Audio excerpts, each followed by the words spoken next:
You're smart. You know how money works. Intelligence plus a budget should equal financial success, but you're still broke. Why? There are 4 psychological reasons, including Nobel Prize-winning research on why our brain treats the same dollar 3 different ways. I'm breaking down all of them. Let's not waste any time. Reason number 1, you're budgeting for a version of yourself that doesn't exist. Every month you built the perfect budget, every dollar accounted for, meal prep plans, $50 for entertainment, 0 room for error, because this time, you're going to be disciplined. Within 2 weeks, take out 4 times, impulse purchase online, coffee 3 times. Your budget's dead. This is called the planning fallacy. You're betting on future you having unlimited willpower, 0 stress, and perfect execution. I have a master's degree on understanding human behavior, and years ago, I would still blow my fund money within 48 hours. You're building a budget for who you wish you were, not who you actually are.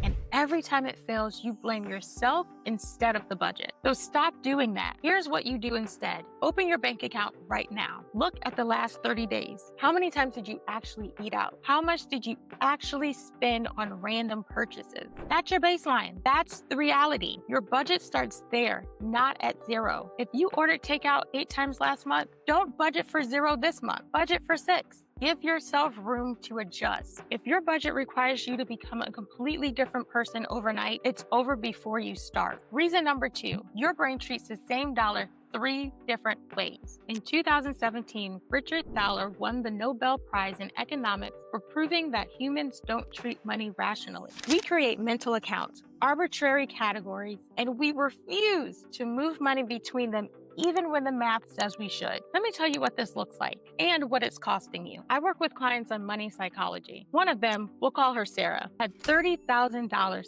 sitting in her savings account and $20,000 in debt. She was paying hundreds of dollars in interest every month, just bleeding money. I asked her, why don't you pay off the debt? You'll still have $10,000 left over. She looked at me like I suggested that she burn her house down. She said, because I'd only have $10,000 left. Now, does that make logical sense? No, she's losing money every single month. But that $30,000 in her savings account, that wasn't just money to her. That was her safety net, her proof that she was doing okay. The debt was different. That was a problem for future Sarah. That's mental accounting. Same money, different mental category. And like Sarah, your brain does this too. You'll drain your fund money in 2 days, but refuse to touch your emergency fund when there's an actual emergency. You'll leave money in savings earning nothing while paying interest on debt. It's not logical, but logic doesn't matter when it comes to how money makes us feel. So here's what to do. Pick one mental account you're protecting for no good reason. It can be anything. Maybe it's savings you won't touch while carrying debt. Run the actual numbers. How much are you losing every month in interest? What about every year? What's the cost of protecting that feeling? Back to Sarah's story. Here's how it ended. It took 2 sessions for her to see it. She was losing $300 a month. That's $3,600 a year she was paying in interest to look at a number in her savings account just to feel safe. So I asked her, what if you paid off the debt in full and that $10,000 grew again? She didn't believe me, but we looked at her budget and she'd been consistently saving $1,200 a month. She paid off the $20,000 and in a little bit over a year, she had $30,000 saved again, debt-free this time. Most people would rather feel safe than be safe. Because here's what that $300 a month in interest actually cost you. Over 5 years, that's $18,000. That's not just interest. That's a car. That's part of a down payment. That's a business investment. That's opportunity that you're lighting on fire to protect a feeling. Let's talk about reason number 3. The tighter you grip your budget, the faster you destroy it. Psychologists call this reactance. When our brain perceives restriction, it rebels hard. You felt this. Strict budget, no coffee, no takeout, no fun, everything optimized. And for 3 days, you're perfect. Day 4, you buy something you don't need just to prove you're still in control. I deserve this. I've been so good. Suddenly, You're $200 over budget and you don't even know how it happened. This is why the strictest budgets fail the fastest. Your brain doesn't want to be controlled, not even by you. It's not a lack of discipline, it's psychology. This is actually quite common. Client comes in to see me with the perfect budget, and when I look at it, there's no room for being human, no room for a bad day, no room for joy. A budget with zero room for joy isn't a budget. It's self-sabotage with a spreadsheet, and you will destroy it every single time. So what's the fix?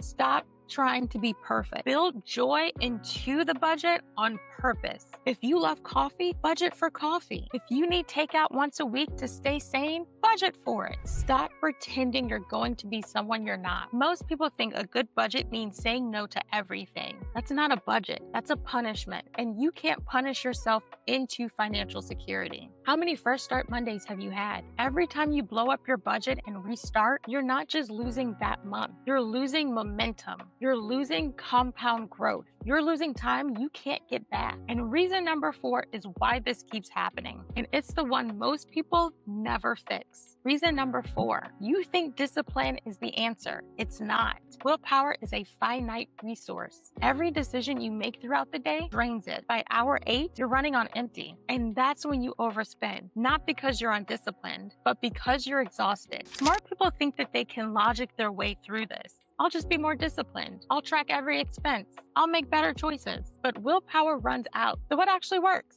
Systems. A system eliminates decision. You don't decide whether to save. It's automated. You don't decide whether to pay your bills. It's on auto pay. You don't track expenses manually. Your accounts are linked to an app. You just have to look at it. Think about your bills. Do you manually pay your rent every single month? Probably not. It's on auto pay. You don't decide whether to pay it. You don't forget. It just happens. Now think about your savings. Do you manually decide to transfer money every single month? Probably yes. And some months you do it and some months you don't. That's willpower. The only difference between your rent and your savings is whether it's automated. Same money, same account. One works every time because it's a system. The other fails because it requires decision. So here's what to do this week. Pick one thing to automate, not your whole financial life, just one. Automate your savings transfer. Set up auto pay for one bill. Link your accounts to a tracking app. Eliminate one decision. Here's what happens when you automate the basics. You free up mental energy to focus on what actually builds wealth, not tracking every coffee purchase. You start building income. You start a business. You start investing and you start